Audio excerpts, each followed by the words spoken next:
Aron Einar kominn heim með landsliðinu, ekki alltaf fínt að koma heim? Jú, auðvitað, það náttúrulega sérstaklega svona gott veður. Nei, Áttirðu von á einhverju öðru eða? Nei, alls ekki. Það er spennandi verkefni og það verður bara gaman. Erfiðir leikir framöndan náttúrulega í þessum riðli í undankeppni. Flest liðin nokkuð sterk byrjum á ansi erfiðum andstæðing. Hvernig leggst leikurinn í þig? Já, algjörlega. Þetta verða allir erfiðir leikir, við vitum það. Óöfnir og ekki óöfnir við riðil, það er aldrei hægt að segja það en þetta eru sterk lið, við vitum það og þessi leikur á móti Tyrkjum verður erfiður, við vitum það. Þeir eru mjög sókndjarfir og spila á framalega á mörgum mönnum og krossa mikið.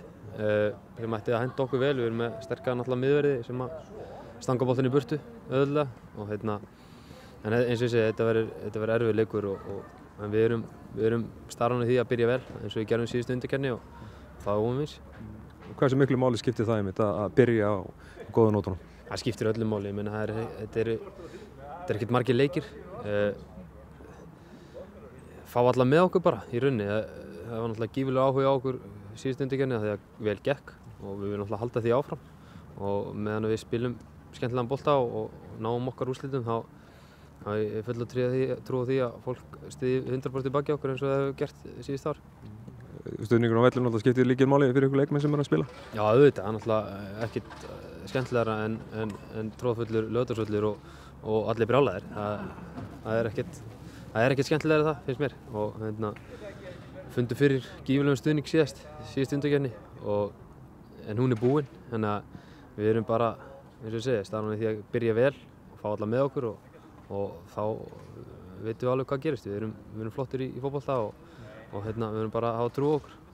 Og rosalega nálægt í síðasta að koma galla leið á HM. Þetta er náttúrulega reynsla sem fylgir okkur í þessa leiki sem er framöndan eru? Já, algjörlega, menn ég held að menn verði bara æstar ef eitthvað er. Fengu smjörsveðin af þessu síðast, nálægt í, náttúrulega svekkelsi, en menna það er bara eins og það er.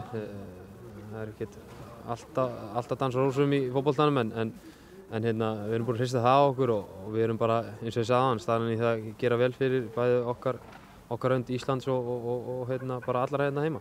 Og nú er þetta náttúrulega ný keppni og ný áskorun? Já, algjörlega. Öðruvísi riðill kannski, aðeins öðruvísi lið sem við erum að spila.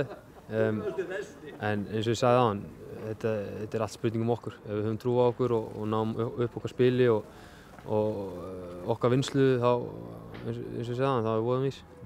Hvað þarf að ganga upp hjá okkur til að vinna Tyrki? Mjög margt. Við þurfum að mæta þeim hart og bara þolinmóðir. Við vitum það að þeir eru eftir að vera kannski aðeins meira með boltana við. Við þurfum bara að stoppa sendingar inn í.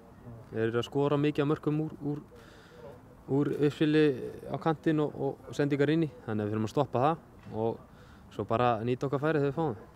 Og við viljum væntanlega fá tróðfullan Laugardalsvöll og alla brjálaði í stúkunni? Auðvitað. Það er náttúrulega bara kjörið tækifæri fyrir okkur að komast að EM og það er bara núna og við verðum að fá stuðning frá öllum. Frá fyrstu mínútu? Frá fyrstu mínútu. Til þeirra síðustu? Algjörlega. Takk. Takk.